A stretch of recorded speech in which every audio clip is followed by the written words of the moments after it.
Greetings in the name of all things good and gracious. We're back again. This is our weekly forum where we discuss matters. Of course, the objective is to get our people together, our people in Belize together with themselves, our people in the diaspora together with themselves, and the two together with each other.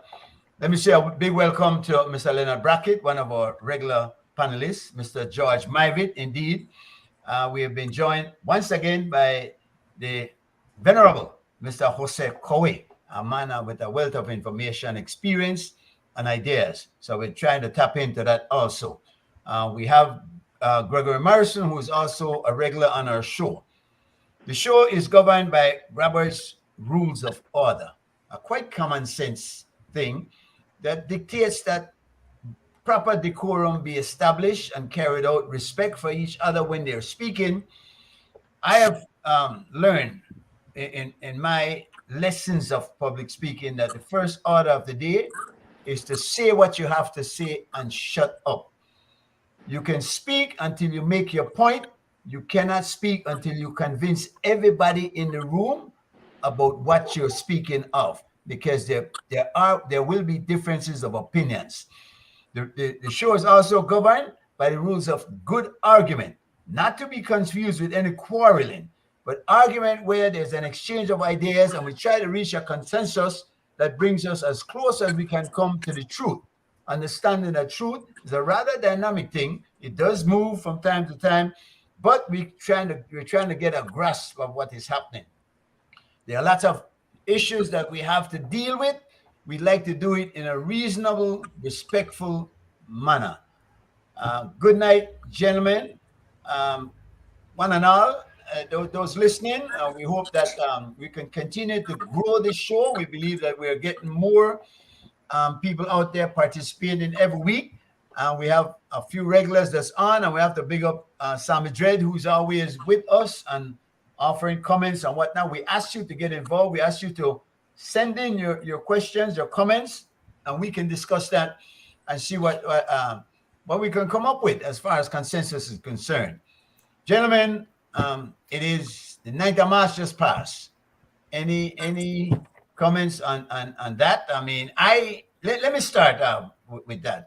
I'm gonna get a bully kind of pulpit here. I think the 9th of March should be celebrated on the day of the 9th. And that is my thought. I think that moving it on the weekends, there's certain holidays you can move to the Mondays or to the Fridays or such, but I think specific holidays like that ought to be celebrated on its day. We see the Ruta Maya overshadowing everything else and a lot of other activities in place. And any comments on that topic? Anybody? Mr. Chairman, who win the kite contest? Boy, our kite contest, there was actually no kite contest. We had thrown it out. We had a couple of people that brought some kites and whatnot. We had a couple of dollars designated for that. We shared that out amongst the participants, but we did not. First of all, it was a very hot, and we got word that there would be a kite contest in Yabra. There was not. Then we got word there's one in Kamabach Field. There was not. Then we heard there's one at the Civic Center. There was not. People were flying kites all over the place. We decided that the logistics weren't in place. It wasn't a good time for that. So we just went ahead and flew a few kites, but we did not have a contest. Okay. I asked that question, Mr. Chair, because the Baramblis Day, 9th of March, that has migrated into National Heroes Day, has taken on a kind of more festive personality, for want of a better word. I can recall that traditionally 9th of March was one in Belize City where you may have gone out to quote unquote Baramblis Grave, quote unquote fort, and you would have seen some boats in the harbor, quote unquote racing. It was not interesting. It seems boring. And unless you were on those boats, you were not having fun. It has actually transformed and translated into a number of supporting activities, including the kite contest, at least in Belize City, and certainly the Ruta Maya, I believe, is a good complement to National Heroes and Benefactors Day. I think is the right term. Somewhere there's benefactors in there, so I don't have a difficulty with moving to a weekend that is convenient, because the biggest thing about National Benefactors Day is really the canoe race, and it does bring a lot of camaraderie. It's fun, it's historical, and I think that what we need really is a good front man to tie the significance of the day with the festivities. And I don't know that we have that, but I don't have any difficulty with having it on whatever day is convenient for that race. Thank you, Mr. Chair. Thank you, sir. Mr. Brackett, any comments on that? As far as I could see, it's just another day to celebrate, and I don't see anything wrong with the people who work hard regularly on a regular daily basis and all through the year, getting an extra day to celebrate. Whether it's Baron Bliss Day or Heroes Day or whatever they want to call it, I don't have a problem with that. All right. Joe, what do you think? Well, I think originally the genesis of it was to pay respect and homage to Baron Bliss, not as a benefactor. But I think it has evolved into something that is more meaningful to us, because I was happening to be out the day the Ruta Maya was on. The day before, I think it was the Harbor Regatta. Yes, something was missing, the kite contest. But at the end of the day, I thought that it brought the community together. And that to me was very important. We were all interacting out there in our respective places. So I think it was a day of the community coming together, which I give great credit for. I got one more point on that, comment on that point, because I asked a couple of the children, why are you out of school? What's the reason? And nobody knew. In other words, apparently, I am concerned that they give these children these holidays and there's no significance to it. And if it gets to what Leonard said, that just I'm reading for people to celebrate, then there's no spirit to it as such. And I think the spirit of every event is the most important part. Yes, the commercial aspect of it is okay. Yes, a couple of people will get out and make money. Some will get drunk and have fun. But there has to be some spirit to it. The spirit is that Baron Bliss was a benefactor. The whole Heroes and Benefactors Day, I don't know how many other benefactors do we have. Ashraf, anybody got any idea who we're celebrating actually as benefactors? Who are benefactors of Belize? Mr. Chair, I was having a good night until you mentioned Ashcroft. I don't know that there are many people that would actually share your view. So all right. Now the question is, who Ashcroft might be a benefactor. Who are these benefactors? I really think it's more heroes than benefactors. I think there's really one benefactor that we know of that has contributed significantly, and that's Baron Bliss.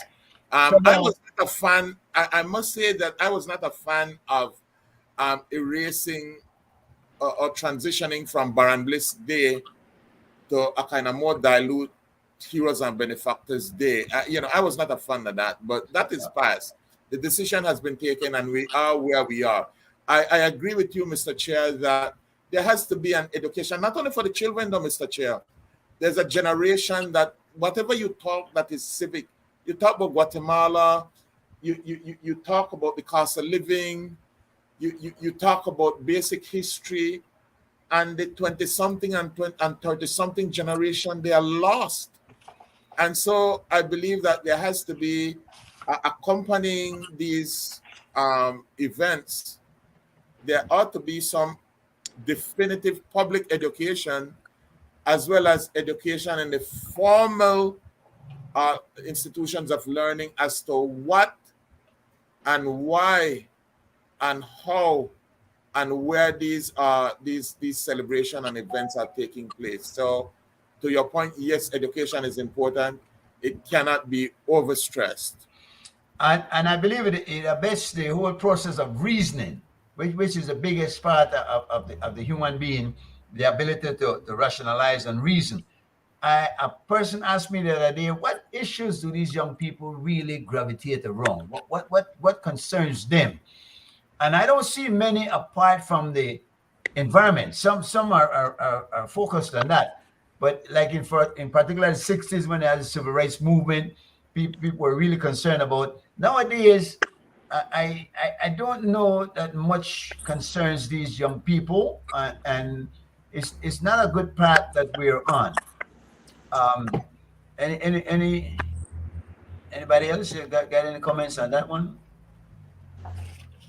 I would like to restate my position only in the context that it was in fact caused by a benefactor, Baron Bliss, who contributed tremendously to the country. Apparently, it has left now only assets of about 2.4 million. Do we know where the money is? Yes, because the money has to be accounted for by the trust. To who? Who is it accounted to? Who? Well, the money must be, when I say, well, the trust is formed for the benefit of the people of Belize. Correct. And you have, I think, the financial secretary and some others. In fact, it was the financial secretary that gave the report on the trust. And he did give a report. When was this? Yes. Was it public? Yes, but I think he said it at the occasion there of the official celebration. Okay, so the money is still there. So I would say that the significance of a person who contributed to such large amount, relatively large at that time. Well, at that point, yes. Yes, and still has a residue of 2.4 million. I get the sense that the evolution of it from simple a benefactor in the name of Baron Bliss, that they begin to add now heroes, simply meaning that Baron Bliss was a hero to us in that sense. So they were beginning to now make it a more like Heroes Day, it seems, where they begin to pay tribute to the heroes. But I take your point that it's better to have a specific purpose. What I saw going out that day, I get the feeling that one of the benefits it offered, not with the intention of that happening, but I saw people integrating on, because it happened to be the day when the Ruta Maya also ended. And I did see a lot of Belizeans in different parts of the city, particularly those who were attracted to the riverbanks. I saw people coming together in a community. The day before, I think they were out in the Botnul Bay area because of the regatta. But I take your point, Mr. Chairman, that we should all take it as a holiday, but we need to begin to more redefine it, no?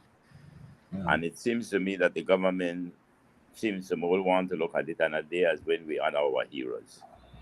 Joe, you mentioned a figure 2.4 million, but when you think about the way the money has changed and evaluated, if you will, and at this point, 2.0 million is kind of double what he left. Don't you think it should have more than doubled at this point, the principal at least? And certainly the interest is what should be spent.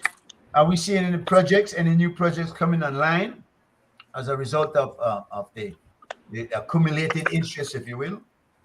Well, what happened with the trust is that you have to be able to invest because you are spending, you are creating capital assets. Like, of course, we remember the Bliss Institute and other things that were named after him. Right, nursing school, etc. Well, for a trust to endure, you have to be able to invest to get returns. Now, the Belizean market is becoming extremely difficult for investment because there was a time when the investment was only in the banks and CDs. Mm-hmm. And now we are getting into finance. And that was where the Social Security had most of their funds in the banks because CD was giving you the best returns. We didn't have a capital market where we can buy stocks or we could be buying bonds and these things. So what happens with the trust, those kind of trusts, is that it is likely that it could eventually just go to zero. Because you have to be able to could invest to get back money, then to invest into capital assets. Mm. So I would think that I don't know where they have the investment. I haven't seen the fund itself, except that he did say that the fund right now is at 2.4 million. Isn't there? I'm sorry, Bracky. But Yeah. you're Oh, talking about investment, though.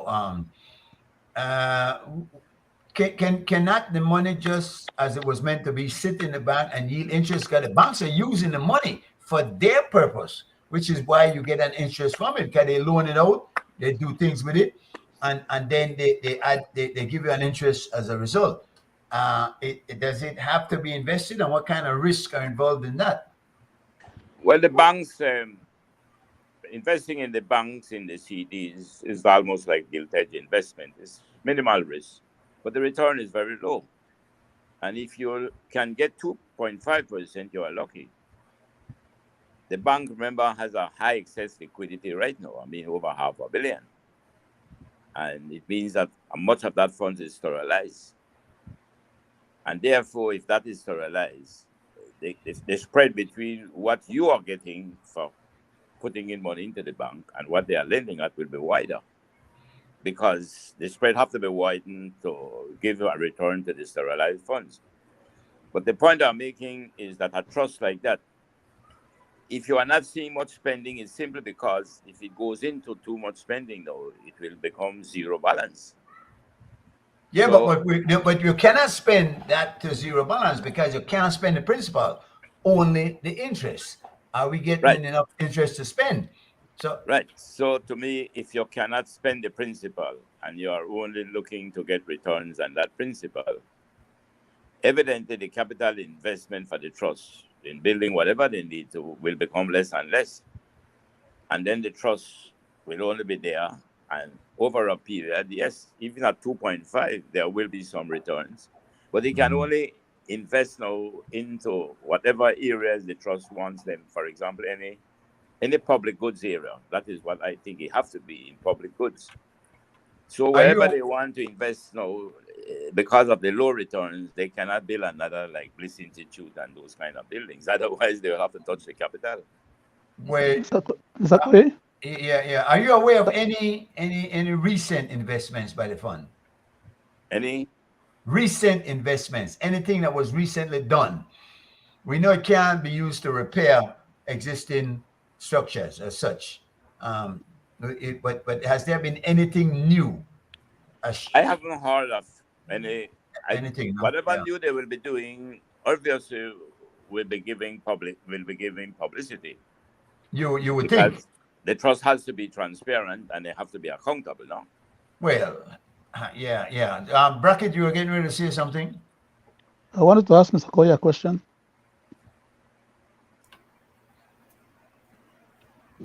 Mr. Koye, yes, sir. would you happen to know what the budget for the management of the trust is? And how much of the return money that we get, like the interest or whatever they are gaining from having the principal invested in whatever, whether it's bonds or whatever items they have it invested in, is that enough to pay for the cost of the budget, the management budget? And is not the management budget then eating up some of what could be used for some of the some of the projects or things that the funds could be used for? In other words, if they have a constant payment on a budget for the payment of salaries and whatever else, not managing the funds, isn't that like chewing away at what could be available?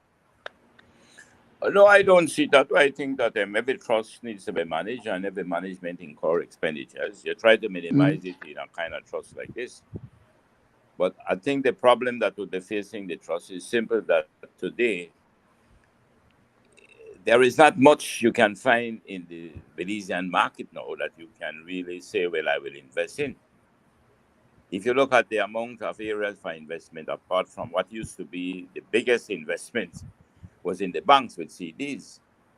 No, we don't have that much anymore because the banks is not even taking CDs because they are having large excess liquidities. And then the other areas is now and then you find like they started to, well, they say it own enterprise like BL will offer bonds. Now and then the government offers some treasury bills. And other than that, it is just for you want to invest through limited liability companies, private companies. But I would like to that for another topic because I believe it's very interesting in what is happening in Belize. And I would leave you with that simple question. Excess liquidity in the bank, to the extent that it is in Belize, is it good or bad for the country? But that would be another topic. In the Barambes funds, when the financial secretary mentioned the 2.4 million, evidently, if you want to know more, you will have to look at the audited financial statements. Joe, I think it's unfair for us to put you on the spot for this because you're not involved in that. And hopeful at some point we'll be able to get people like that can speak on these issues on the show, and we'll make an effort to do so. As we get more recognized out there, I think it'll be easier to do. So, and we don't want to spend a lot of time on something like this because there's only so much you can talk about it. We have a lot of confidence in your ability to explain things financially like that, but in the context of where we are, no? Now, what's the name of the man from the jungle in the wheelchair who Baron left? Now, Baron did not leave that wheelchair to any man. That man who was there that was called Baron Bliss riding a wheelchair where he turned by hand, that was not the Baron's wheelchair.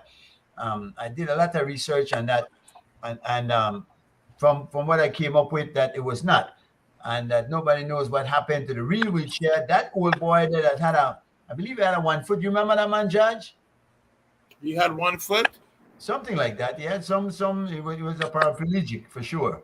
Mm. And not the Baron. The Baron, of course, was paraplegic also, but I don't think none of his limbs were cut off. He just had some kind of problem that prevented him from walking. But this Did he ever, sorry, go did ahead, he Joe. ever come and show, Mr. Chairman? No, sir. Did Never the Baron ever come and show in Belize? No, never put his foot on shore. Never did. He was impressed with the hospitality of the fishermen that went out, that passed by his yacht and stopped at times to help him out. And all the people that he came in contact with, he found Belizeans, like many other people do, to be a warm people, but at least Belizeans of previous times. These new Belizeans now that are tainted with influences from outside. I don't know that the Baron would have left us a penny in like that, but that's an opinion. No, that's what I'm saying. But anyway, the Baron Bliss has turned into a river. And I remember when I had races and by the Belcan Bridge, actually, which was more in keeping with that. Yeah, go ahead, Judge. Yeah, no, I didn't want to cut you off. It occurred to me, Mr. Chair, that when we spoke about heroes and benefactors, and you did mention the name Ashcroft, I didn't want to convey the idea that Baron Bliss was necessarily the only benefactor of note.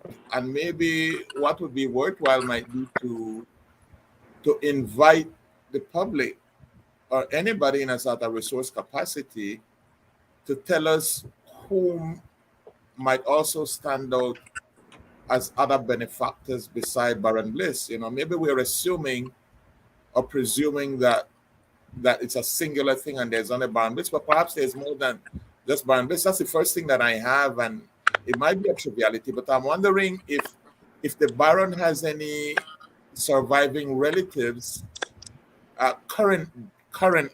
presently, that would have some connection, interest, conversational engagement with the trust as is. Now, those are questions that perhaps we can answer in the panel, but for public consumption, perhaps somebody might comment on it, or there might be some resource person in Land Electronica that might want to input on those questions that I've asked relative to the show, no?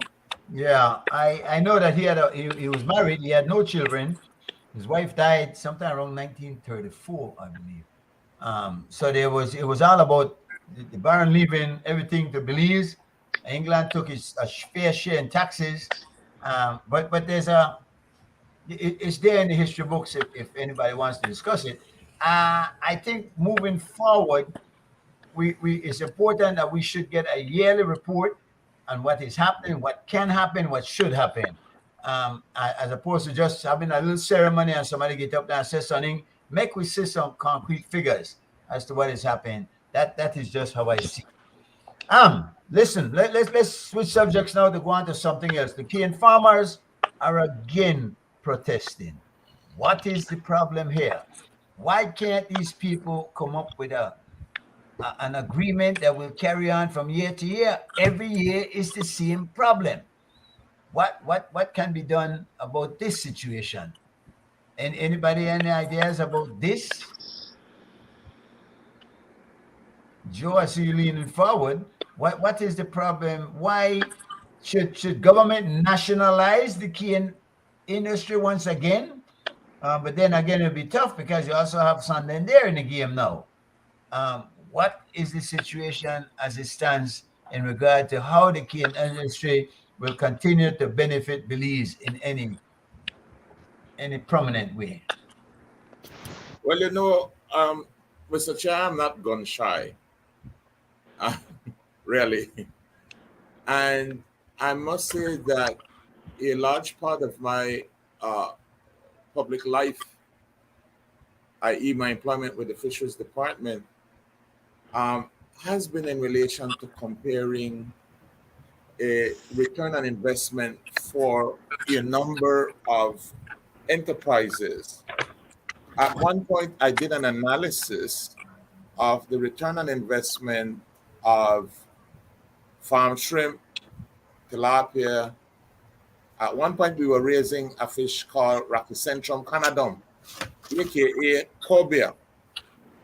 And I also did in my analysis the farming of pigs, as well as sugar cane.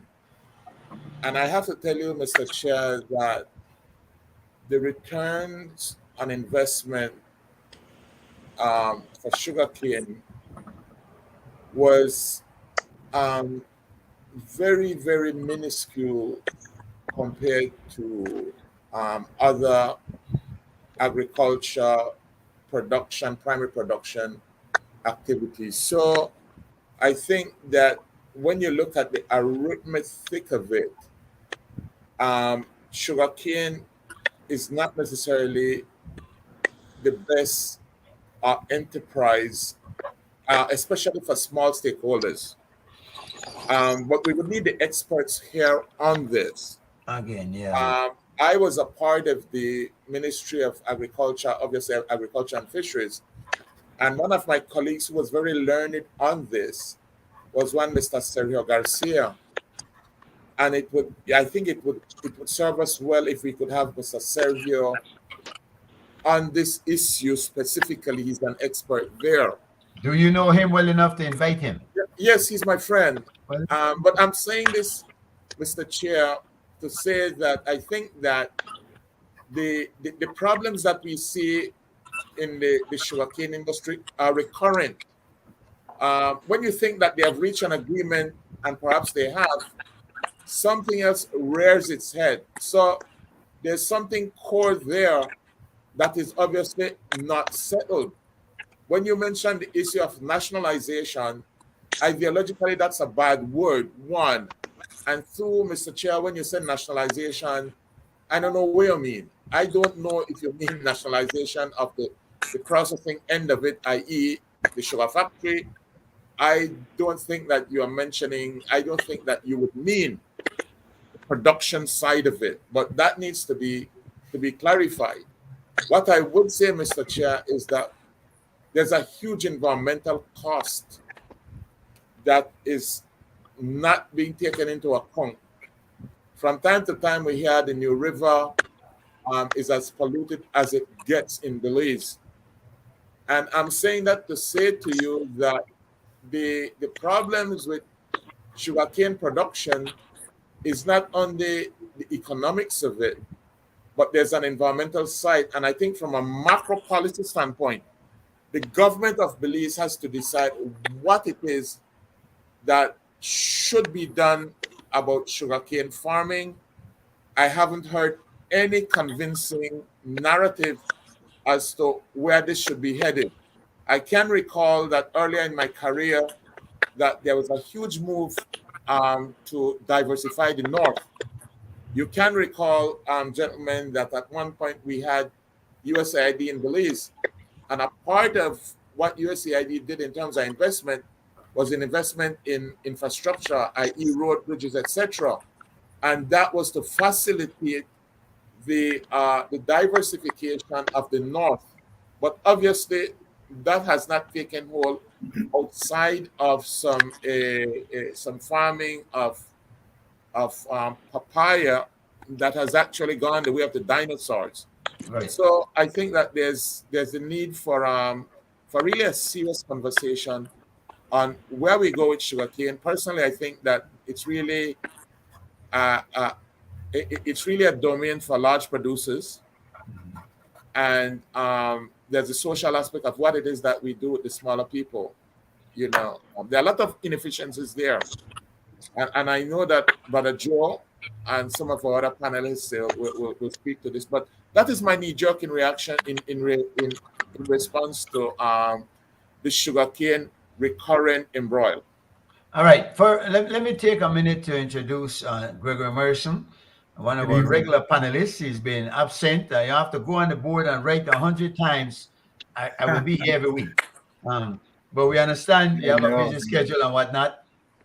Welcome to the show, Gregory. And Joe Cowie, I think you know Joe.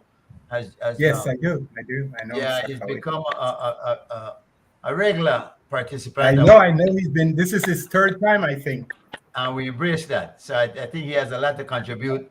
And we're moving on, trying to accomplish this ultimate goal of bridging the gap between Belizeans abroad and Belizeans at home, and also discussing issues we believe relevant to all of us as we move forward.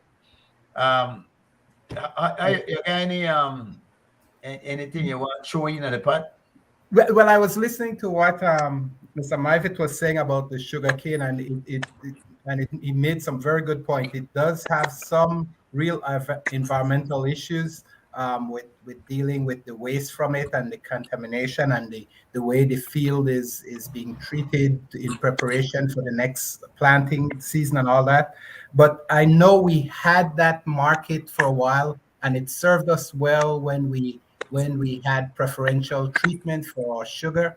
And I think one of the reasons we lock onto it is because, unlike other crops, it is not perishable. It is something that we could sustain and ship no matter what the condition is. You know, if it gets delayed a month because of weather condition in Belize and the ships didn't show up and all that, the product doesn't spoil, right? So there's that kind of consideration why it has stick with us as a product that we continue to plant and harvest and develop and produce the way we do.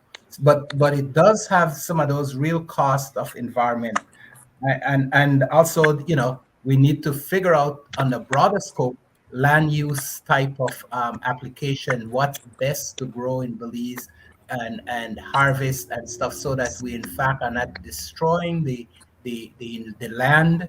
And we need to look at that in an even broader perspective, I believe, in that we shouldn't be putting residential areas where the land is more desired or capable of providing for agricultural use. And I think that needs a much broader address from the government, so that they do have a program of recognizing where we have the most impact in sort of leaving those lands in agricultural production rather than just building cities, expanding city squalors, in those places. Interesting, but I'm wondering how we reconcile that to a conversation I had with Joe the other day, suggesting that we need more population, that the way for Belize to move forward is to bring in more people and have a bigger market for everything that we produce, etc. And that is true. That is true. That is something we've been going at for a long time. How to the failure, I believe, in that is trying to do a demographic balance, because what we have been doing is bringing in mostly people from Latin America and Central America, and not creating a balance in our immigration policies. And that again is where the government has failed. They have not developed a cohesive and coherent policy in agriculture, what to do, how to do land use, and in immigration. And those are failures, and those are things that will come back to haunt all Belizeans, whether you're in Belize, living in Belize, in the districts, or abroad. But Greg, does not raise other issues, because we find that the Central American immigrants coming in are the ones who more readily go out there and plant. There, if you go to the market, you're going to see who got the produce out there, who is doing the farming. And if we're looking at one side, farming, and then we're saying the ones who are bringing in that are farming, we should not bring in, we should bring other people, then you got some questions to answer. Well, because that is true, but the only issue is not only farming. We need development in every sector of our economy. We need in hotel industry. We need in shrimps. We need in production capacity of building stuff, of manufacturing, in furnitures. There are lots of opportunity for immigrants to partake in the development of Belize. Farming is a readily an easy one to look at because we have to eat, but but there is opportunity for other things. There are much more development capability and capacity that we need to look forward to than just farming. Farming is, as I said, that's readily a must because it's our food production. Joe, long Belize has been touted as a potential food basket for the Caribbean and Central America. How do we stand on that? Do you see any forward movement on that idea? Let me then leave the conflict at the sugar industry alone, because in a sense, the conflict there is because of how to determine profit. And the ratio of 60-40 is not the problem. It's how to determine the profit to be shared. I have some knowledge of it because I was involved in it as an auditor myself for the government, how to come to the profit to be shared. But let's leave that for now, because I think what you want to get to know, it seems, is more the broader economy. Right. And it's something that I believe should be of interest to us in a very urgent and prominent way. The reality of Belize, from my experience, is that we had the opportunity to carry out a restructuring of this economy back in the 60s, thereabout, when the countries of the world, including the Caribbean, had developed the formula for what they saw was the development at the time. The countries that choose to go the fiscal incentive, the quantitative restrictive, are the countries in the Asiatic Rim and the Caribbean. They succeeded, we did. We were going for import substitution because we were small. Those countries were going directly for export because they were large. I believe that we were moving towards reconfiguring the economy by industrialization. I am a firm believer, gentlemen, that Belize is highly vulnerable to external shocks because our main revenue earners, the largest one in the tourist industry, about 40% of the GDP, is highly vulnerable. Yes. And then the next area of agriculture, which we are dealing only in the primary products. Mm-hmm. The commodity market is highly vulnerable. So the country is highly vulnerable to the external shocks. The solution to the economy was to industrialize, value add. We have a wonderful opportunity because we have the agricultural base. 80 to 90%, I mean, somewhere around there, of the world production comes from agriculture. So we were to industrialize, and the whole idea of the fiscal incentive quantitative restriction strategy was to industrialize the country. We were protecting the local market through the quantitative restrictions. We were providing the fiscal incentive to the infant industries to develop and then to move towards exports after we closed the local market to springboard them.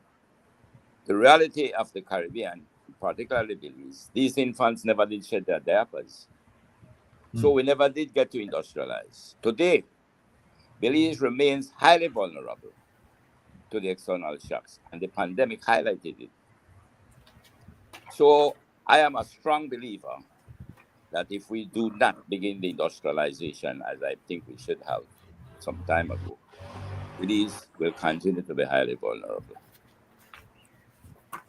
Are you saying we should plan? What I am saying that in a paper that I was a part of in preparing for the government, not when it was the government while in opposition, I did the portion on the investment side, along with some other distinguished people, most known, though perhaps more distinguished than myself in development economics, with Dr. But I cited to them that in the case of every economy, the developed world, European countries, North America, every one of them went through a process where the state was investing heavily in the economy because the private sector was not able to do it. We have an extremely large amount of excess liquidity in the banks. I believe that the public sector, apart from regulating the economy, should become an investor, just as we did before in other utilities, in the ports, in telecommunication, in water, electricity. It was the state that was investing because the private sector would not invest. There were large investments, there were high-risk investments. I believe to springboard the industrialization for the country, I think the government should lead the way and guarantee the dividends that people then can help to take their money that we were talking about earlier and invest in stocks and create the capital market. But the government can then look at all the studies that were done for the comparative and competitive advantage for Belize, which we do have. And the sugar industry, the study was done for them also, but that story we left already. So Joe, I'm saying go I ahead. strongly support a government taking the initiative to form that public company, lead the way in putting up the equity, and let then other members of the society begin to invest into it. Right. And Somebody- springboard the industrialization for Belize. Somebody asked the question, what is Belize doing to attract the diaspora investment? Is Belize doing anything, first of all, to discourage that investment? And because there was somebody that answered that the diaspora should take the lead. What do you think about that as far as the diaspora investing in Belize? Is the government doing enough to attract it? And are foreign, are these, but I'm going to say foreign, I mean the diasporans, are they coming together in a substantial way to do an investment in the country? Well, that is one of the medium. Sorry, I thought, is it me you're asking? I hope I'm answering. No, you're qualified, and everybody else will But, chime all in. right, good. I thought it. Okay, sure. I can answer that because I am saying to you that if the government forms a public limited liability company, the previous government had the concept, but what it did it in the bank. But unfortunately, the National Bank became a means for patronage, and that is what hurted the idea. Yeah. Then it did it in butane gas. The government did it, but it did it in imports. What I am saying, the government must invest in the value added of agricultural product. Choose the ones them, lead the way by putting up not the majority of the shares. It could be 20%, for example. And this is where the Belizean society, abroad and at home, can invest. The government can guarantee the dividends, just as it's doing. The government is guaranteeing the dividends right now upon the importation of butane gas. But for who? A selected few wealthy people already, who are not prepared to go into industrialization, who want to continue to be merchants, but they are investing because they will guarantee a return. I am saying the concept was good, but it was bastardized. The concept should have been, yes, let the government form the public limited liability company, guarantee the dividends, lead the way, and then the people abroad and at home can invest. Yeah. And with I that, we agree. can industrialize the country. Yeah, I agree with that, because what we had hoped when they had formed that bank, it would have been a investment bank that would have attracted That's right. funds from all over. But so far, like you said, it has been set up in a way that it just serves a limited number of people, and it never realized what the potential, I think, of that bank could have been. And I'm hoping that there's still an opportunity to kind of revisit that issue and truly create an investment bank that could appeal to diaspora and to local businesses, and like you said, Mr. Cowie, if the government somehow, it doesn't have to be the whole bank and it doesn't have to be the whole asset, but certain investment portfolio, if the government could start looking at those and start putting some type of guarantee when they make some type of investment in some different sector of the economy, that would be good. And in the productive part of the economy, not necessarily just tourism, because like you said, those are so vulnerable to shocks, and we have experienced that, as you indicated, with COVID. We need real industrial, productive sort of investment in the economy. Didn't we get in trouble though with that when we went to that UHS guarantee thing? Wasn't that basically that idea that you're suggesting at play there? And where did that really go wrong? Well, that's because it became patronage. It became a purely political type of it didn't balance out to make sure that it was a true and correct investment. It didn't measure up, right? Would you say leave it to a bank? Would you say it was a good idea? If you leave it to a went bank, wrong? well, the way it was structured, it was not developed to serve a vast majority of people. Mr. Cowie mentioned that in some other instances also.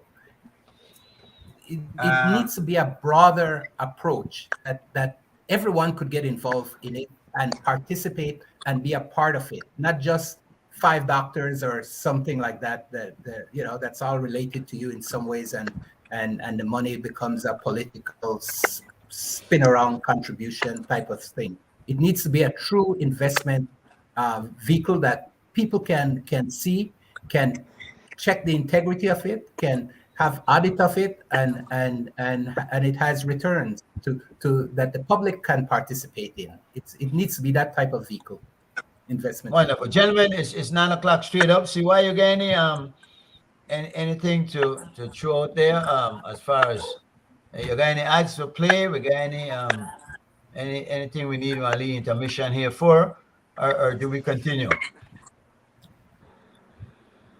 All right. Gentlemen, anybody wanted to input anything? Is somebody saying something here? See why are you that? No. I just wanted to say, Mr. Chair, that really 3 points. One, in relation to the diaspora, and I think the inference here is whether or not we should look at the diaspora collectively. And I guess in a sense, especially the American diaspora, the Belize American diaspora, as a source of investment into Belize. And I would say from a philosophical standpoint, the 3 things would be yes, yes, and yes. And I'm saying that because firstly, the average Belizean American relative to the at-home resident Belizean has more disposable income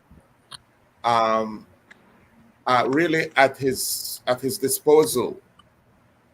And I believe when you look at the statistics, that basically says that the diaspora contributes, and I'm calling a number here that might not be accurate, but I think the last one that I saw is that the Belam diaspora contributes about close to $300 million in terms of remittances. And I don't know if this was US dollars or Belize That's dollars. US dollars. That's US dollars. That's US dollars. That's a significant input into the economy. And I think it's an indicator that, yes, properly structured, where there's a clear and definitive policy that says, in terms of foreign investment, we should try to encourage the diaspora, especially given the fact that a fair amount of our people are returning home, to settle and to retire.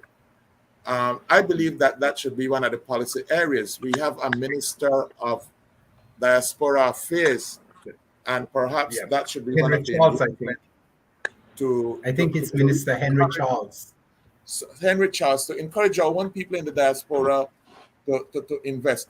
I just wanted to get to a point, and this is a kind of technical point, and this goes back to the breadbasket, Belize being the breadbasket of the Caribbean. I would say that you can't discuss something like this outside a certain context, because I would say that the answer could be yes and no. Firstly, when you look at the English-speaking Caribbean, or when you look at the CARICOM Caribbean, I believe the last time we did an audit of it, which would include Haiti also, we were looking, I think, at about 20 million people. And that is not necessarily a lot of people to feed. Now, whether or not Belize has the capacity to do that is another thing. I think that the studies would have to be done. But the caution here would be that if you look at crop, especially crop agriculture, there was a State of the Environment report that goes back about 30 years, the first State of the Environment conference that happened. And I was shocked to learn that only about 44% of the country is any good for agriculture. And only 15% of that 44% is actually suitable for mechanized agriculture. The other aspect of it is more kind of shifting subsistence and livestock agriculture. So I would say, yes, we have to evaluate it and see in areas where we have a competitive advantage. So again, if you look at agro-production activities, I would say one area that we show that we could have been competitive with and that we can still be competitive with is in aquaculture. I can tell you that we can be competitive in shrimp farming, and we can be competitive in tilapia farming. George, Yes, Mr. Chair. hold on a second for me. There's a background noise that's quite distracting, and I'll try get where it says. See where I mute your mic for me. I can see where they're going with that. Is anybody else hearing it? There's a like a gum chewing or something going on. I don't know what that is, but it's some kind of feedback. But it's quite disrupting actually. And what we do? All right. Anyway. All right, Mr. Chair. So I am saying that yes, we can contribute perhaps significantly to agriculture exportation, to CARICOM and to near Central America. And I'm saying this because, a fair amount of tilapia production, farm-raised tilapia went to Guatemala City. A fair amount of our fisheries, especially finfish, goes right into Guatemala. It's not necessarily only the United States. So, yes, we can be competitive, but it needs careful analysis. One of the things that I learned as a consultant very, very recently, we were looking at the diversification of fishermen. And one of the things that I learned, and I had to learn it the hard way, because when we went to agriculture, basically myself and one of my colleagues, a farmer fisheries administrator, got a contract from the World Bank to do certain things. And we could not get sensible answers out of the agriculture department. And so we had to learn it the hard way. And what I learned is that really we should be big in greenhouse production and not necessarily traditional, open atmosphere agriculture, because the insects will eat you out Right. and you will basically end up using a lot of chemicals, both fertilizers and what I will call pesticides in general. And we know they have environmental costs. So I am saying, yes, we can, and yes, we should, but it needs to be sensible, it needs to be balanced, and it needs to be well planned. The last issue that I would touch on, with your permission, Mr. Chair, is the issue of population and economy. I believe this goes back to something that I heard, and perhaps Brother Joe would be in an informed position here, that some gentlemen, and I believe somebody said some Jamaican, basically evaluated the Belize position in the 60s and said, you know what, Belize cannot develop because the population is too small. And I'm saying, but that has to be qualified, and I would need to see why that person would say something like that in an academic setting. Because in my view, I believe a small population is really the blessing for Belize. What I will say, and this is potentially controversial, an agronomist said to me that some of the most inefficient farmers are the Mennonites. Some of the most inefficient farmers are the Mennonites. I am no agronomist, and he's basically saying that, to say that one of the reasons that you see the Mennonites are always after land, they're always acquiring land, is because they almost have to be doing shifting cultivation. And I understand to some extent why this gives, because, you know, Belize was largely forested. And one of the things that happened in rainforest soil, you know, is what? The soil is very thin. And why is it very thin? It is very thin because most of the nutrients are taken right back up. It's stored into the soil. So the soil in Belize versus the soil in Russia is invading Ukraine. The best agricultural soil on the planet are in Ukraine, and that is because Ukraine have tremendous grasslands, etc., where soil development is much more advanced than in Belize. So I'm saying that you have to keep in mind that a fair amount of the immigrants that have been coming into Belize are really slash and burn people, and that has resulted in a fair amount of deforestation and actually a rollback in terms of sustainable agriculture production. So I'm saying yes, that you know, immigration should be an issue that we treat with, obviously, but it has to be strategic. It can't be that we want to solve Guatemalan overpopulation problem and the overpopulation problem in El Salvador. It has to go beyond that. We can't say that send all of the people that you can't handle economically into Belize. It cannot work, and it will not work. These things need to be well thought out, and they need to be thoroughly analyzed, and actually they need to be discussed with the population. You just can't have the normal way of doing things. You just hear something, the government has taken a position. Let me roll back something you said, because it's very important. You said that most of the tilapia was going to Guatemala City. Yes. Guatemala has a population of 17 million people. That has always been my point, why I think we have to get this claim solved and out of the way, because we have a big market to tap into right next door. It's ridiculous for us to continue with this foolishness. At some point, we have to settle it and capitalize, tap into that market. Don't you think? There is. Yeah, go ahead. Well, go ahead. No. I know that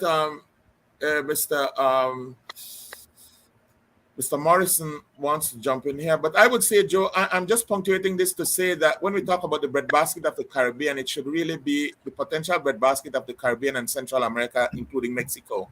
Yes. Because a fair amount of our fisheries export, capture fishery export, goes into Mexico. It goes into basically the Mayan Riviera. It goes into Cancun and that whole area between Cancun and Chetumal. So it's not only the Caribbean, but it's really the near regional countries and the sub-region within those countries that Belize agriculture and fisheries development should be targeted at, not excluding obviously the traditional market of the United States. But my point is, does not make it much sense that we move towards settling this long-standing claim that has been an impediment in the trade markets that we have at our potential at our Well, I thought it was a rhetorical question because obviously the dispute needs to be solved. But if you're suggesting, and you haven't gone there, but we have discussed this issue before, if I am not a student of let's go to the ICJ to solve this. So I just want to make that clear, that it needs to be solved, but not necessarily at the ICJ. you have other options that you would recommend? I have another option. It's called diplomacy, and it's called using the mechanisms of the United Nations that has included the OAS And the ICJ.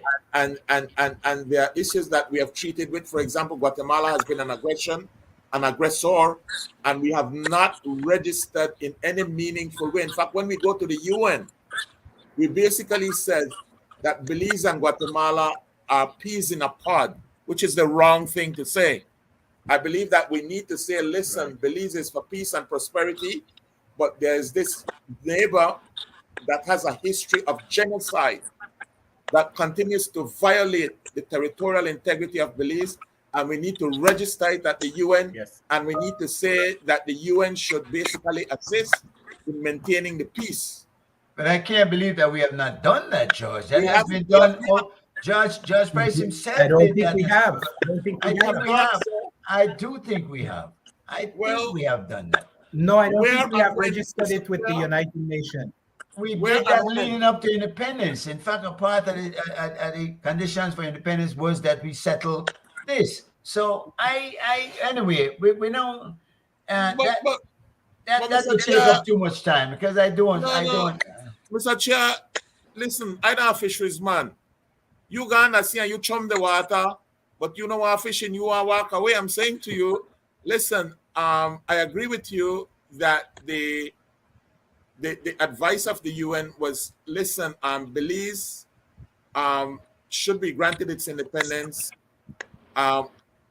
essentially with its sovereignty and inferentially with its territory intact.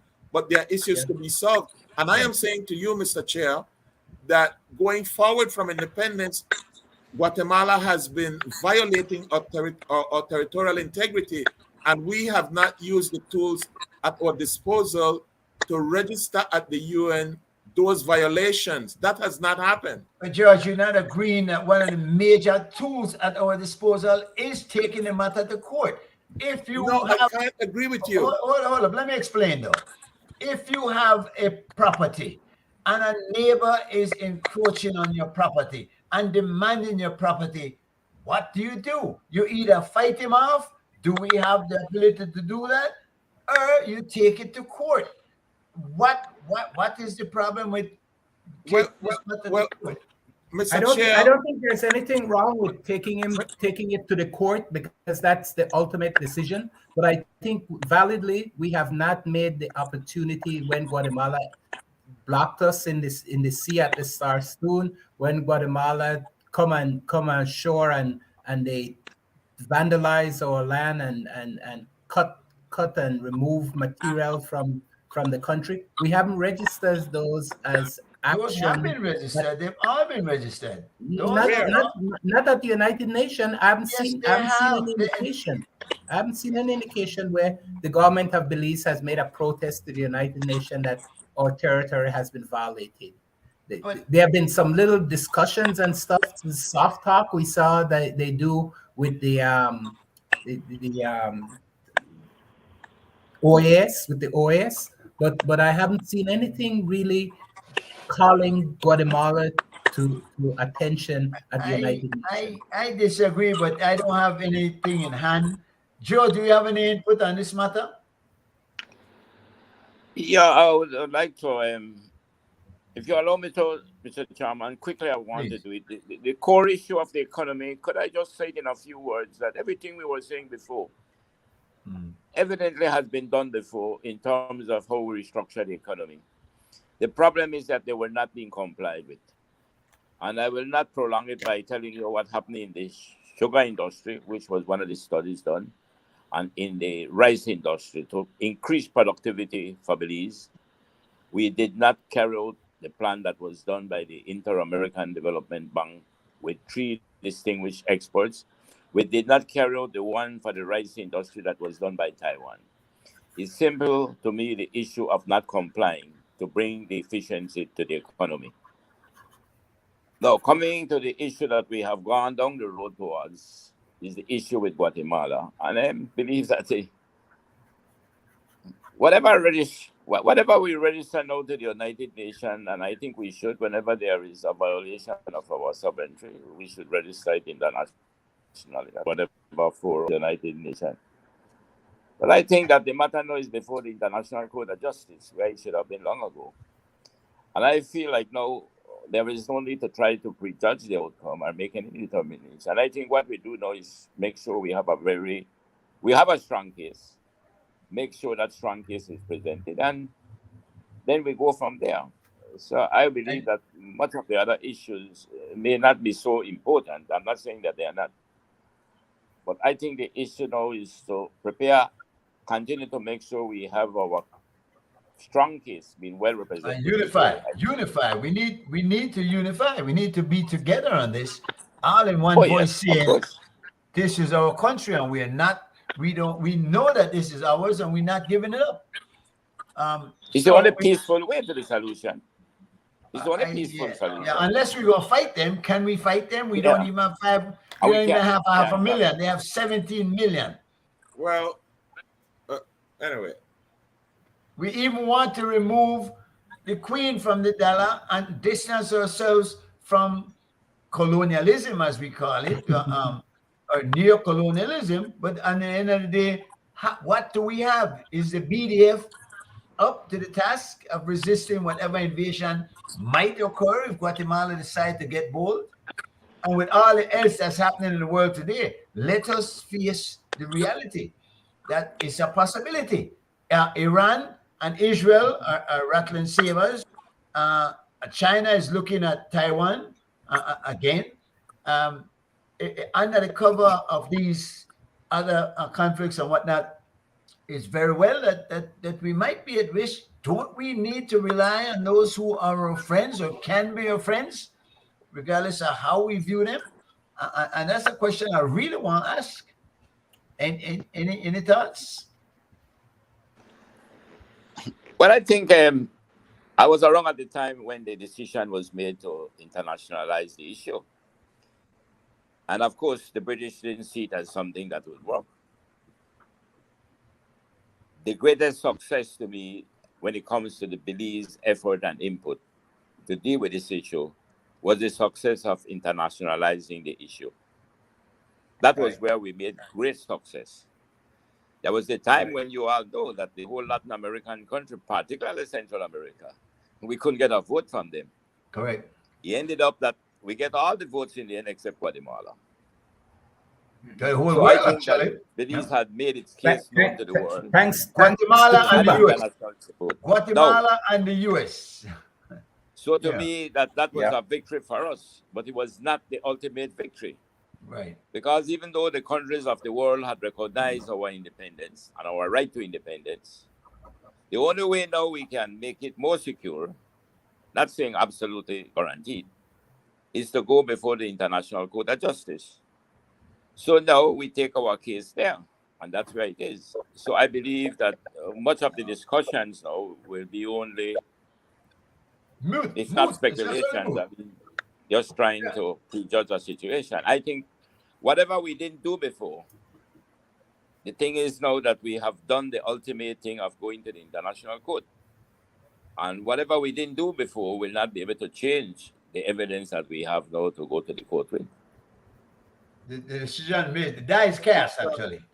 I want to ask Mr. Joe a question, Mr. Chair.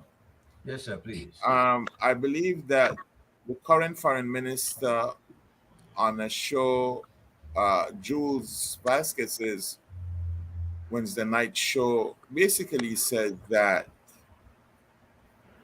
there could be some surprises in store for Belize at the ICJ, and he was not pressed, and he did not volunteer any opinions as to what those surprise singular or surprises plural could be. At the swearing-in ceremony of the People's Constitutional Reform Commission, spoke to him for perhaps about 5 minutes, and I tried to get from him some response, but he would not volunteer. So my question to Joe is whether or not he would have some perspective or information that reflects the minister's revelation that there could be some surprises in store for us. If I am to comment on it, I want to comment clearly as a citizen of Belize and not necessarily as a political friend of the Prime Minister or presumed supporter of the People's United Party. I would say that if I were the Prime Minister, I wouldn't have made such a statement. It's a poor statement. I wouldn't have made that statement. Never you go to the public as a Prime Minister. No, it was the foreign minister. It was the foreign minister that did it. Well, even the foreign minister, whoever minister said it, sorry. Yeah. More so it is the foreign minister. If he said it, that there could be some surprises. Yes. If he was suggesting that the surprises will be not in our favor, then to me, he should have made known to the public what he is speculating. Exactly. I agree. But maybe the surprises were pleasant. So to me, I am saying that a statement to be made from a member of government to the public about surprises, which should be maybe in suggesting that they are negative, that does not go down well. If that was what happened, Sam, as a political friend of mine also, he should have been pressed for answers. He should have. He should have. Yeah. Well, these shows, Joe, of Joe Vasquez, I think the word is cached. You can basically go back to the transcript or the podcast and basically see what he said. But George, I think you're putting a lot of weight on that, because he might have said that in a different context. We don't know. That's right. But he shouldn't have said that there's surprises. I don't know. Right. I don't know. I don't know that he would have said that there are surprises in store for us if it's pleasant surprises. Yeah. So, all right. But, I think you can always look at things two ways. Either it is or it isn't. And I always like to look at it in a way that's more favorable to me. And that's just me. Maybe it's idealistic or too optimistic. But I don't know. I think that I don't know what surprise could be other than we keep our land. What we saw. It wouldn't be how we arrived at those conclusions. Yeah. Or that conclusion. Yeah. My point is surprise. When somebody tell me they have surprise in that type of context, it wouldn't be surprise to me to keep Belize intact. Because that's what I desire. That's what I hope for. What I don't want is a surprise that is negative. That means that Belize will lose some of its territory. But I'm very disappointed about how we all went through. We can't discuss it until we know exactly what he meant. And George, if you spoke to him, he should have told you what he meant. I mean, you're a bright fellow. I can't see you not getting out of him at least a hint of what he meant. Did he mean that we could lose our case? Was that what you were saying? That you believe him to mean? Mr. Chair, I don't know that I'm an equivalent of the gentleman. So I am not surprised that he didn't give me any kind of response, really. And I'm not criticizing him. Did you Joe ask him the basically, question pointedly? Joe George, said did you that, ask him the question pointed? Yeah. yes, I George, asked him. It was like pointedly, what did you mean by your previous surprise? to the cocktail. And I basically said to him, I heard you say this. Sir, what is it that you meant? Okay. Uh-huh. And you kind of waffled around and wandered off, kind of leaving me in limbo. But I wasn't surprised. I am not known as being at that level of kind of a social, I'm not that socially elevated one. I'm not a no You're doing political yourself. You're doing quantum, yourself a disservice. We believe you so, are. so I am like a stranger to him. Yeah, So but I he wasn't represents. surprised He to represents us. He represents us, George, and I've heard you be more forward than what you're suggesting here. I can't see you just letting him go like that with something that you're so passionate about, which you obviously seem to be because you brought it up several times, no? Yes, but it's not for me, Mr. Chair. But you failed us. I just felt that something like that has the potential implication that it has. He should be held accountable. You had the opportunity. Not accountable to me, accountable to the nation. But you represented us in that point. At that No, I'm not moment, representing the nation. I am just a citizen that was named to a commission that happened to be in the same geographical location with him. And he chose not to answer, but I think that the nation deserves an answer to the statement that he made. He is actually a public servant of ours. yes. But I don't know that he sees that. But he should be made to They see don't see that. that. He should be they made are to see that. Remember, he's emperors. not an elected minister. He's a selected minister. So Well, that makes him I even won't go more further so. than that. Mr. Chairman, Yes, Mr. Chairman, I would sir. think that Mr. Maivit's concern is a legitimate concern. But I would caution that we here now can run the risk of speculating and make it even more problematic. I would suggest we leave it at that because his concern don't is know. legitimate. Let's not. No member Well- of government should make such a statement Right. and leave it up in the air for you, the citizen, to figure out. No, To interpret. I agree. that is not right. But I'm That- saying It was a if we terrible, begin to terrible. if we begin to speculate about what was his intention and what he meant, I think we here can make it even more difficult for us. But I Yeah. think we should support this concern expressed by Mr. Maivit because it is a legitimate concern. And it should I be one of hear public you. interest. I hear you, but I think again we could go two routes with this. We could even either consider it a premonition, if you will, or a portent of something to come, or we can look at it as saying, "Well, listen, he doesn't know what he's talking about." Yeah, you go ahead, Gregory. I wanted to ask Mr. Cowie, go back to what Mr. Cowie was talking about earlier.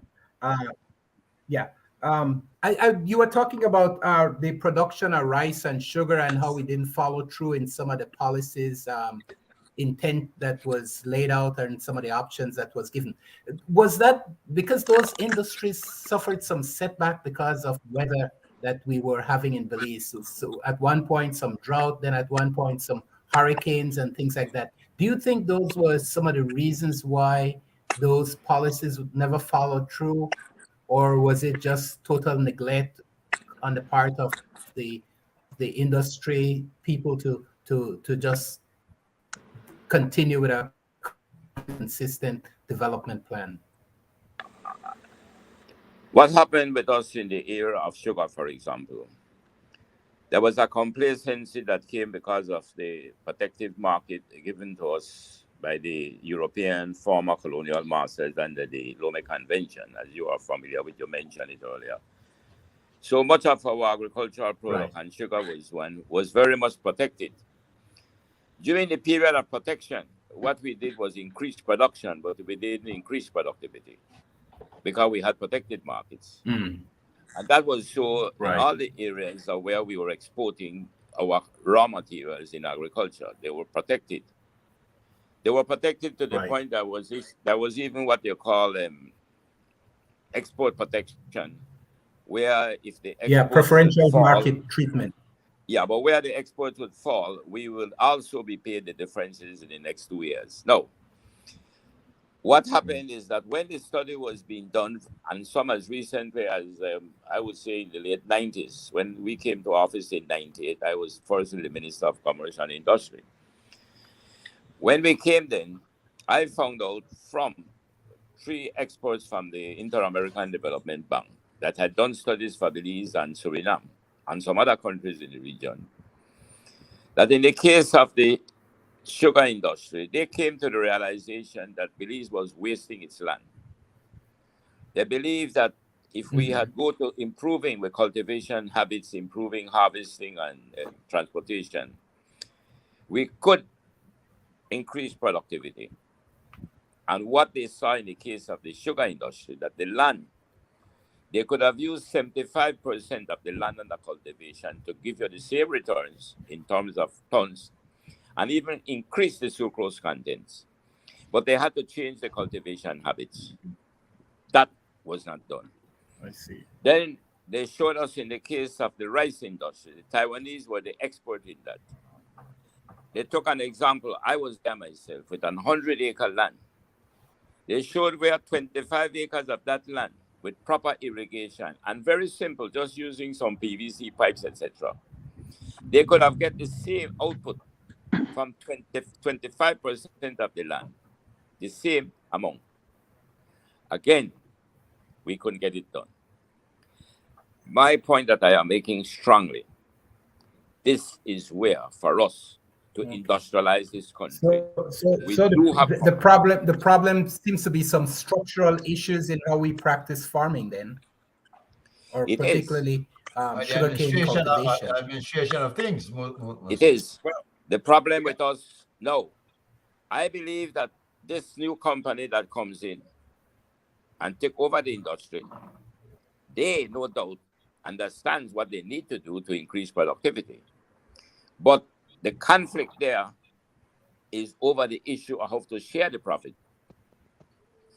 Before they came, there was a 60-40 ratio, but it was based on what they call the net strip figure. The net strip figure was taken first from the audited financial statements that were done under international accounting standards, which the world accepted. And then from that, they adjust that profit and they arrive at a net profit and they share the 60-40. Now, I used to do the audit on behalf of government because we used to charge an export price, an export tax. And at the time, there was no doubt that they clearly understood what was to be done, but there were errors made by the factory. And we had to make sure they correct it to give the farmers what were their just share. But as time went by and this company take over, they begin to have some different views about how they make the determination of that net strip figure. The 60-40 remain. But the controversy has been, how do you arrive at that net strip figure now? Some believe that certain expenses should not be used against them. And that is where I think the contention is. But when it comes to the issue of cultivation of the land, I think that is where we need to make some serious improvement, and then we do the value added. Gentlemen, I think where I want to get somebody that's very. And what about the issue? Just one. What about the issue of that the weather may have played in terms of achieving those goals in spite of the land misuse conditions? Well, evidently, I mean, nature has a lot to do with what happens. We, again, have to understand that the world is vulnerable to either the tropical storms, the typhoons, to the earthquakes, to the pandemic. So every country has to understand that it has to be resilient. It has to be better structured to deal with the problems. What the pandemic did to the world is show the countries that were weak in governance and the ones that were stronger. because the pandemic affected everybody in the world, but those who were better prepared suffered less. And we're resilient. We're more resilient. Yeah. Listen, we're going to try to get somebody from the sugar industry at some point because it's a very important topic. Yes. Where I want to do, because we got about half an hour. If we're gonna keep the show to 2 hours, but let's see what happens. No, there's a matter about land in Placencia that was used by the village council, and if with the permission of the panel, and I want kind of like make a try touch on that a bit because this is very important.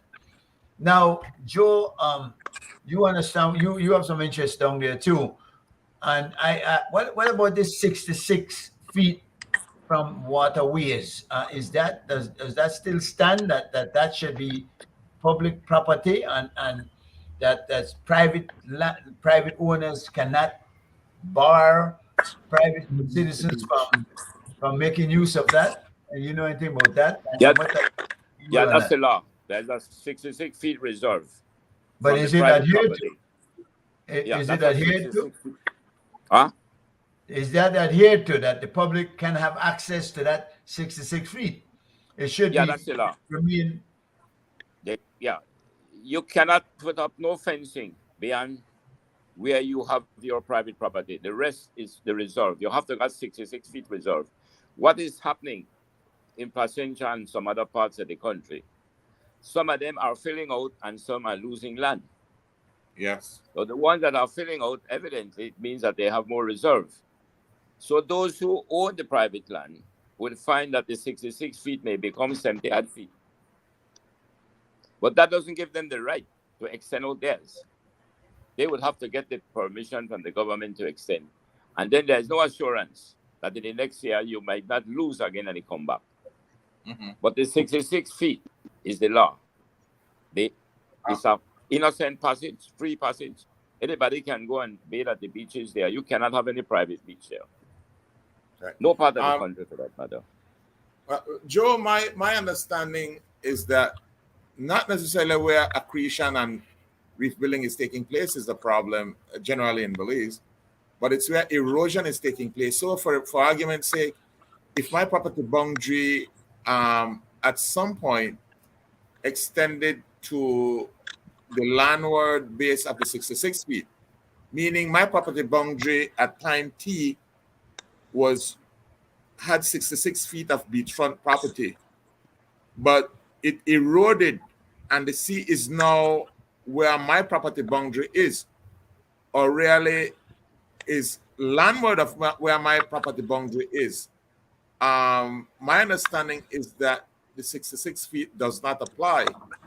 I don't know, Joe, what your brief or your views on that would be. Some people are saying, well, you thought you had 66 feet of public land, but this is really my private land that you're trespassing on. No, once the survey was done, and I'm saying this because we had surveys, I was part of surveys in our case of our property down there.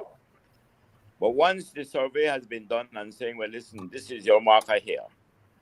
And if from your marker, it is no longer 66 feet, and it's only 40 feet, then it's 40 feet. The other 28 feet is still there in the sea. So as the land begins to erode, which is happening like in Monkey River and some part of Placencia, but more up in the northern part, as the land is eroding and it's coming closer to the private land, what will happen? That the citizens will not have use of those beaches, and that is coming with this climate change.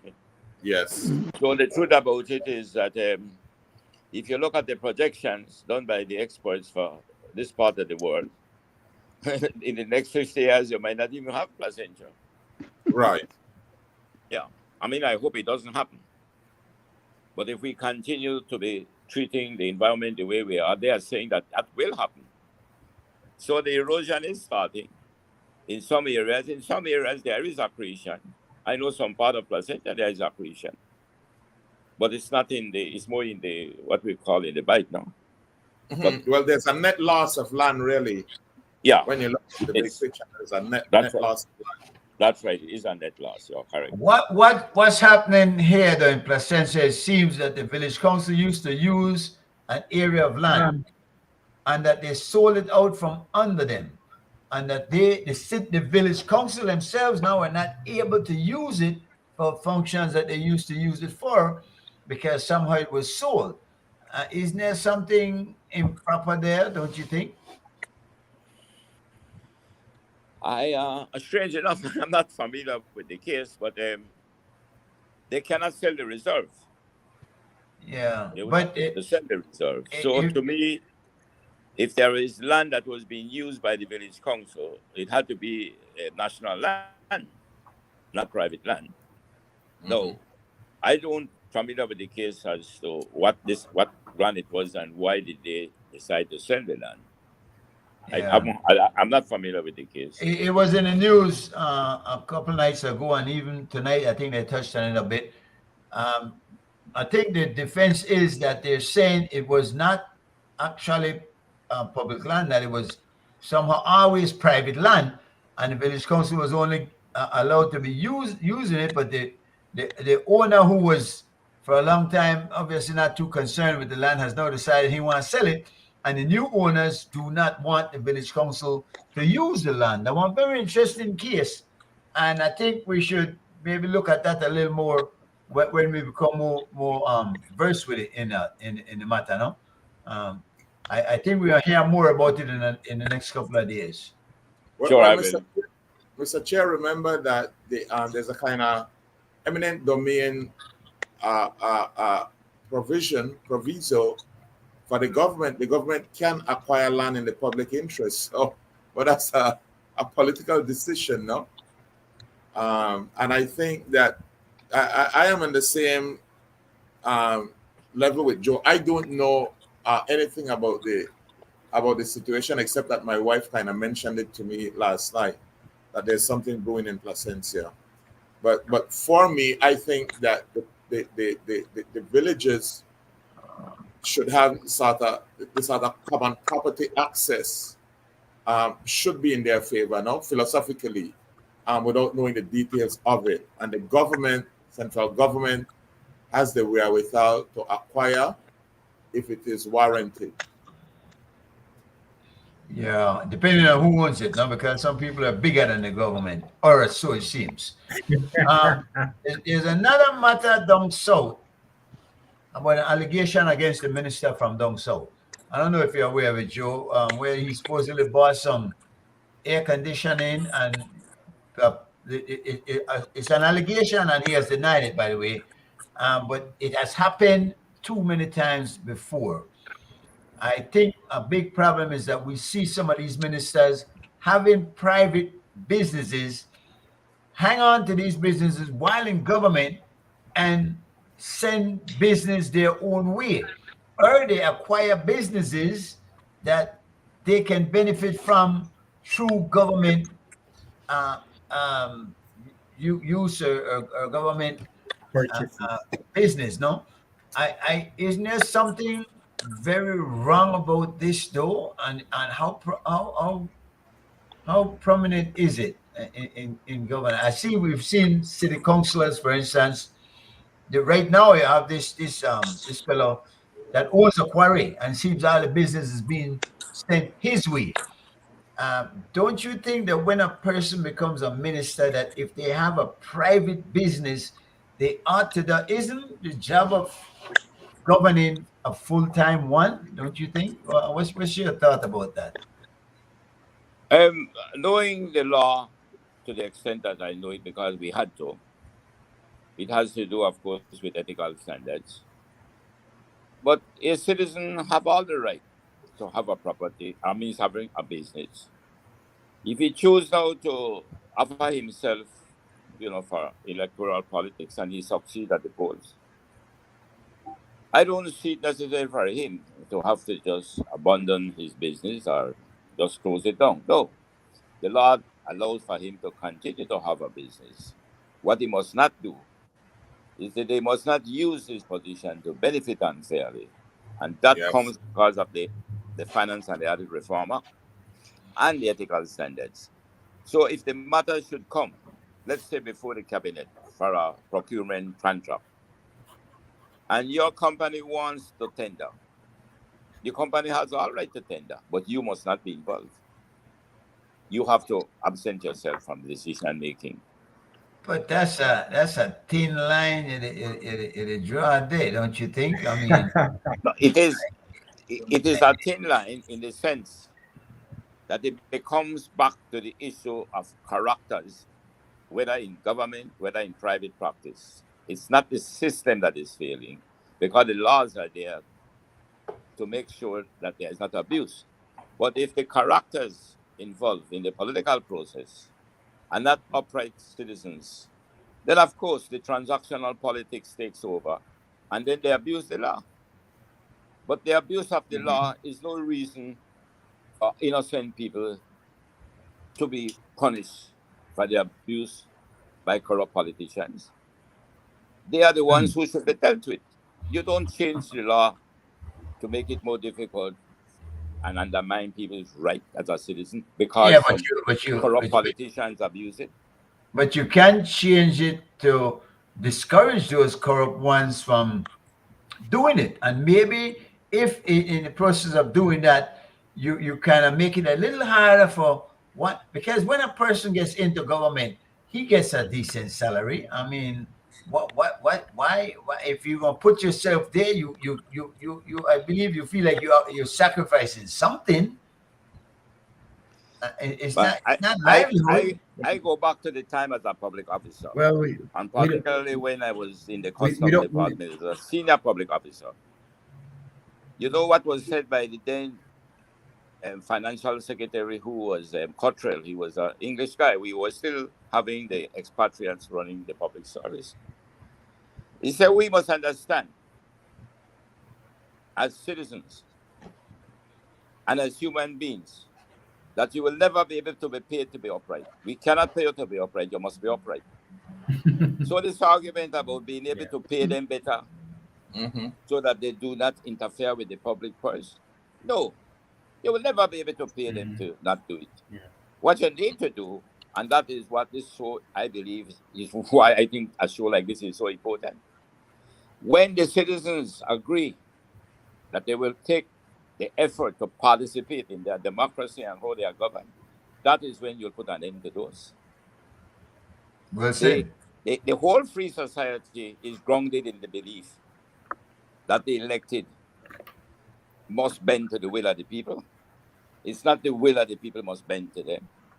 So I think this is a very touching issue, and I believe this is what this show must be about. The more we can educate the people to have this participatory democracy working, and stop the belief that because you support a party, then you must be subservient to what it does. No.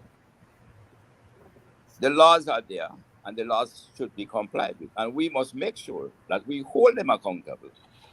I said this on this show already, and I don't want to be taking it up, but I believe strongly that civil disobedience must be made to practice, just as Gandhi did it, Martin Luther King did it, and maybe Malcolm X did it in it. The point is that when you cannot carry out the finance of the audit reform of which comes from the Constitution, that your public accounts must be audited every year by a certain time.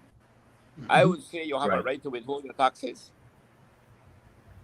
Withhold your taxes and put it into an escrow account. When you account to me, then I will let you have it. But what we are doing, we allow year after year, for 13 years now, we cannot have the accounts being audited at the public accounts of this country. Gentlemen, this is serious for our country, who's supposed to be waving the flag of democracy and free society. Sorry, Coming, coming from you. Preach, Brother Joe, preach. I love it. Thank you. Coming from him in particular, that's big. You have been there in the belly of the beast, and you know what is, and indeed, you're not trying to take up for them doing the wrong. You're saying that they should not do it and should not be allowed to do it, and I'm proud of you at that. I really I think that's big, and you're absolutely right. And this is a good purpose indeed for this forum and for the discussions that we have. Participatory democracy, very important term. And I want to maybe just add this to it. If you go back and recent history of governance in this country, particularly since independence, and maybe even before, what it has proven that when the citizens decide to come out and take a stand, politicians bend. They listen. They Yeah. do. I have Yeah. seen it in the government Yeah. that I was a part of. Yeah. Yeah. When the people say I had enough and they came out, Yeah. Yeah. the politician had to bend to the will I, of the people. I do agree with you. Yeah, I do agree. We have seen a loss of citizen participation that challenged the government, and I'm not quite sure why we have seen less of it in the past 20, 25 years than there used to be in previous behavior of people. I don't know if it's because the population has been less Informed. driven. I don't know. We seem to be more splintered as a people in term. I think politics have really got under the skin of people, and they're less nationalistic in terms of their overall outlook. And so people are more, if my party is doing it, then it must be okay. And if and that has been the play, and it has made politicians less capable, as long as they seem to believe that they have the majority at the moment to do what they want to do. Well, it's an interesting point, Mr. Morrison. But I think that if you look at the public service as a subset of how informed and mobilized people might be, the culture in the public service has changed. A significant portion of those people that are being paid from the public purse are not on the established staff register. And this is apart from contract officers.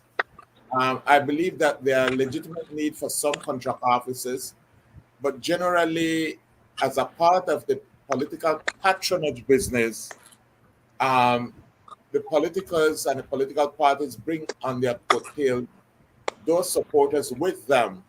And these people will not join a union and agitate for anything that would be contrary to what they believe their party stands for. So Then they eat. Then they I, eat. I believe in a way that the erosion basically stems from how some people got into the service. And I'm saying the service Right. because I guess there's a legal definition for the public service. And when I think about the public service, it's not necessarily just those people being paid from the public purse. It might well be inferentially those persons that are on the established staff register. Because when we look at open vote, quote unquote open vote people, these were meant, I was told initially, these should have been temporary workers. But the open vote people, and I could tell you the story of Fisher's department, the majority of And I staff think of that what now you're saying leads us. workers. Hold We're on. breaking up, Mr. Wilson. I think that Yeah. what you're saying points us back to what I was saying, that the people have become less nationalistic and more political opinionated in terms of how they behave and react to events, and that is the problem we face. And But whether do- it's do you- because they're employed and like the chairman said, then they eat, or whether it is just because of the mix of how our population is, and less concerned about those things because they have bigger fish to fry, in terms of where they may have came from and the events they may have witnessed in their lives. Gregory, that's a dismal. I just And Why is gave it you not- they don't have an impact. why is I it not just Joyce? gave you the public service subset. It wasn't a universal Yeah, set, yeah. because outside of the public service, there would be other drivers as to why. No, people and are I not- agree. I agree with you fully that has an impact on it, because Right. it is part of what we see, that there's less consistent interest in nationalistic approach to the problems that we face as a nation. Don't you think though, and I have observed differently. I think I see more people thinking objectively as opposed to partisan politics. I think there was a time when it was like 40, and 20 in the middle. I think that now like 20 and 60 in the middle. How do you see that? Any thoughts? I don't know that independent thinkers are the majority, Mr. Chair. I get a sense that people, I guess the general rank and file Belizean are still driven by the emotions of politics. I believe that a fair amount of the working class people and people in academia would be more oriented towards being independent thinkers. But I don't see those as the majority, no. But my guess is as good as yours, no. But it's just my opinion without hard evidence to support my feeling, no. Similar. Go ahead. Sorry, can I come in and? Yeah, please, Joe. Go ahead. I think the saying stands that evil triumph when good men do nothing. I believe that this country has a minimum of 20% good men and women. 20% minimum. You only need 10% of that to be courageous, and you will see the difference we make. Let's go back to say Machiavelli. When he said that those who benefit from the status quo will defend it passionately, but those who can benefit from the change will be lukewarm in it. That is what is happening to us in Belize. Too many of them, maybe 30-40%, are benefiting from the status quo through the patronage system, and they will defend it passionately. Those of us who can benefit from the change will be lukewarm. Here is a show and gentlemen, which we should all be proud of, because it is giving us an opportunity now to show how courageous we are and to defend what we believe is morally upright. The symptoms of this society has been lamented on for too long. It's about time we address the cause. That is my closing remarks. Some call, and let somebody lead the charge. Gentlemen, it's been not enlightening couple of hours for us. And we'll see you again next Wednesday, same time, same place. Big respect, everybody, and thanks again. Thanks, Mr. Koye. Thank you. Good And night. thank you all for inviting me. Gregory, we'll see you next week again. My life Right? will be better, but a promise is nothing but a fool's comforter. No retreat, no surrender. Divided we fall, we stronger together. Add fire to the flame and blow lava on all of them politics stuff. Breaking news breaking. The whole of Belize is talking. Breaking news breaking. Oh, people keep on suffering. Breaking news breaking. Hey, mama, please stop crying. Breaking news breaking. Got in my head, contemplating $8 million to build one lease street. Well, Rasta, you can't find nothing to eat. Greediness to the devil with no heartbeat. You have to wake up and stop sleep. Living in a Babylon, nothing sweet. Teaching your window and you still can't see. Lifestyle of the rich and the famous elite.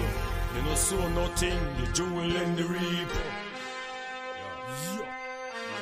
Yeah.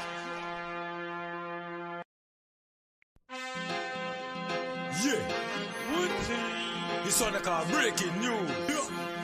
Remember say, news in news. Designed by the system to keep your man fueled. Of previews, propaganda, fake news. Distort your views. Big man compromise their own values. Watch when we sing again. Breaking news breaking. All I believe is starting. Breaking news breaking. Oh, people just keep on suffering. Breaking news breaking. Mama, please stop crying. Breaking news. News breaking. Scratching my head, contemplating. I am very elated that they find Kelvin.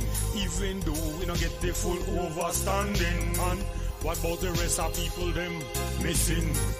Families still in a mourning. Psychological desensitizing. So when the real hit the fan, it won't be alarming. Breaking news is distracting. They want we keep forgetting about McAfee and the shit eating. Mason, Pastor Lou beheading. All the gun smuggling. Chinese man them killing. Passport duplicating. All the people under them keep on thieving. We need a solution for the gang banging. No fret, breaking news investigating. Breaking news, news breaking. All I believe is stalking. Breaking news, news breaking. Most of it heart-wrenching. Breaking news, news breaking. Mama, please stop crying. Breaking news, news breaking. Scratching my head, contemplating. For years, we watch you no abuse, you no power. Most of things say we suffer from amnesia. Oppression, they pamphlet for them agenda. You could tell by them aggressive nature. Cocaine is slip through the border, but for a weed seed, you get charged for murder. Forget about the threat from Guatemala. Like that, done on news, no money either. Election time, clipboard and paper.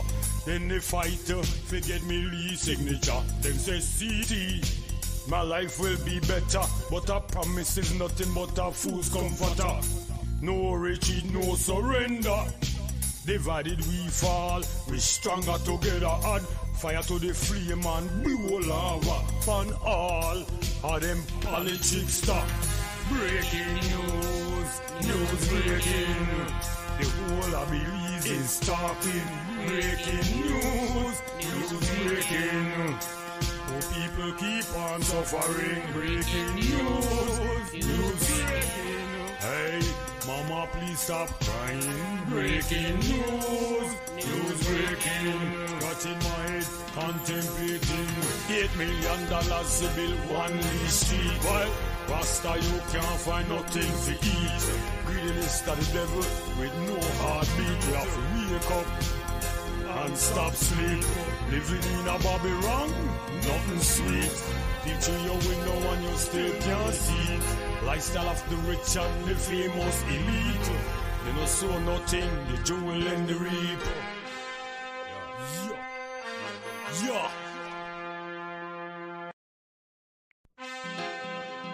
Yeah. One thing. This one I call breaking.